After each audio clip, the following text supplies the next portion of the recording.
President Cyril Ramaphosa and Deputy President David Mabuza will conduct an oversight visit at Aspen Pharmacare sterile manufacturing company in Gqeberha in the Eastern Cape.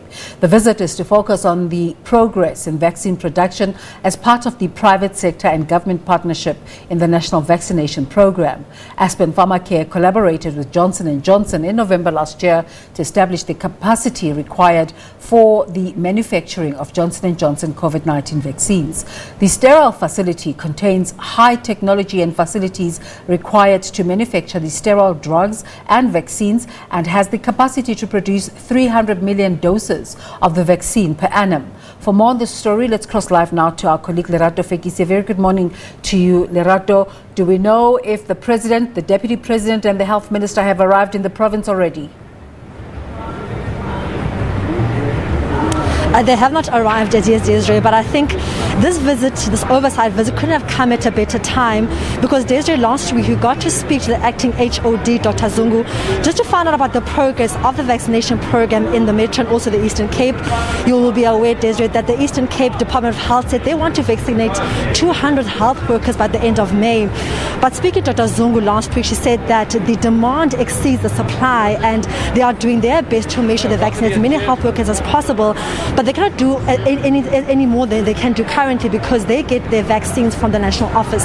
So this specific production house now in Port Elizabeth becomes a significant part in making sure that not only do we vaccinate the health workers, but also prepare one for the third wave that's anticipated and also for the mass rollout that's also going to come. So there's really high spirits. People are excited, especially the health workers at Desiree, who are saying for a long time they've been feeling that the progress of the vaccination program has been quite slow, and they're excited now that this specific manufacturing factory is now going to be able to produce more vaccines, not only for the Eastern Cape, but for the country as a whole. Lerato, this story of demand being more than supply is a constant story in terms of the vaccine rollout story in South Africa, but we're told that that facility will help to counter this problem. What can you tell us about the facility? Well, the facility, Desiree, I can say obviously the state-of-the-art facility. It has high-tech equipment, state-of-the-art international standard facilities that's able to produce, like you said earlier on, 300 million vaccines. They've invested 3 billion to the specific facility, and also it's able to produce syringes as well. Not only that, Desiree, the thing I think that really stood out for me about this specific manufacturing site is that it's able also to reach the African continent. So it is looking not only to produce vaccines in the country and also the province, but also internationally as well. And it is accredited with international standards as well. So we're looking forward to hearing exactly how far the progress they have made in terms of making it up to standard. But we have heard that it is producing vaccines, and it's producing syringes, it's producing medicines that are not only used in the country but also abroad as well. Yeah. Lerato, are you able to give us a sense of the situation in the Eastern Cape as we speak?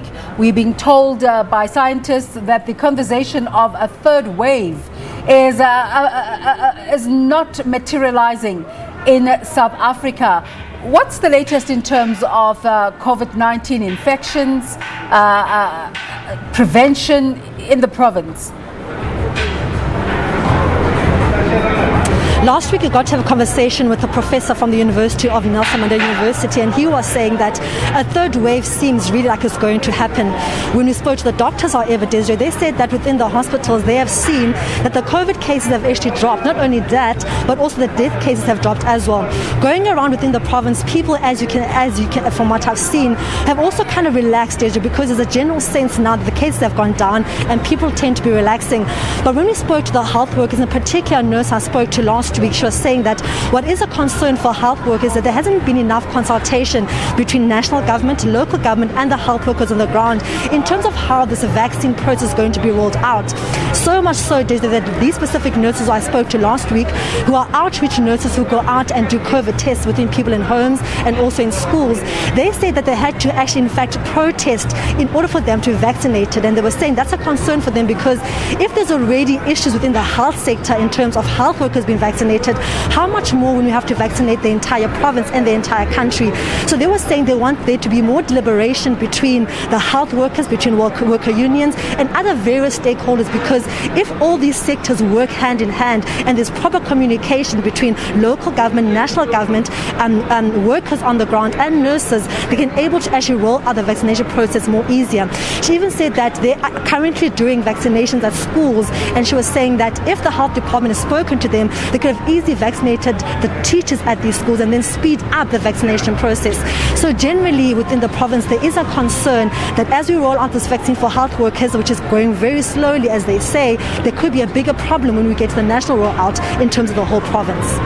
Lerato, of course, the Eastern Cape leading with fatality rates at 11,290. The big conversation this week being the Easter weekend. What sort of activations has government put in place in terms of how Eastern Cape citizens can engage with the Easter weekend? Desiree, the Eastern Cape is known to be a place where people from all around the country come to the Eastern Cape because they come home to the Eastern Cape. Not only that, we also have a high church community, a lot of religious people within our province. And speaking to the general people last week, when we were asking them how they feel about the Easter weekend, they were saying that government can close everything else, but don't close our churches, because we have not been going to church as much as we want. And now for us, Easter, especially as amaXhosa, Easter means so much to them. And they were saying that if the government closes everything, it mustn't close the church. And they're saying they are willing to comply to all regulations, but can the government at least make sure that the Easter weekend, which is so important within our church culture, can that happen? So churches have also gone out to the government and said, even to the mayor, that they will make sure they comply to all regulations, but they can at least allow more numbers within the church, because for them Easter is such a significant part. So churches have said that we're going to allow more numbers and people must please come to church, but over and above, they must also understand that as much as it's important to have an Easter Sunday service, their lives are also more important. So the church is saying they are equipped to handle the numbers, but also urging people to make sure that as they come to church, they must adhere to all COVID-19 regulations. Lerato, thank you so much for bringing us up to speed. We'll keep watching developments as we await the top government officials to come through to that facility.